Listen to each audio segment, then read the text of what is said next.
کسی نے اچھے کام کی طرح ڈالی، اچھے کام کی رسم ڈالی اور لوگ اس کے تتبع میں اس کام کو کرنے لگے، تو جو لوگ کرتے رہیں گے ان کو اجر ملے گا، اور اتنا ہی اجر اس کی بنیاد طرح ڈالنے والے، اس کے آغاز کرنے والے کو بھی نصیب ہوتا رہے گا۔ تو جس طرح صدقہ جاریہ ہے اس طرح گناہ جاریہ بھی ہیں، تو اس لیے کبھی بھی گناہ جاریہ کا سبب نہ بنے۔ ایک شخص مرنے کے بعد اس کا یہ اکاؤنٹ تو چلتا رہتا ہے سوشل میڈیا کے اوپر، تو اگر اس نے کوئی اچھی چیزیں شیئر کی ہوں تو اس کا صدقہ جاریہ ہوگا، اور اگر اس نے کوئی ایسی چیزیں شیئر کر رکھی ہوں جو لوگوں کے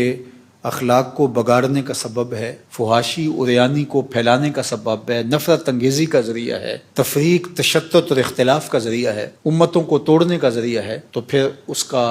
گناہ جاریہ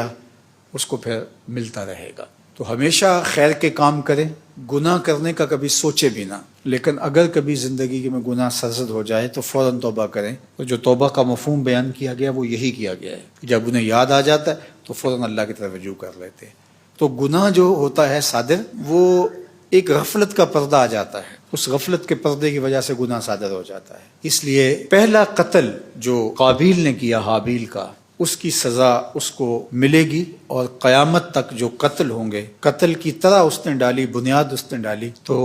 اس کے کھاتے کے اندر اس گناہ کو بھی درج کیا جاتا رہے۔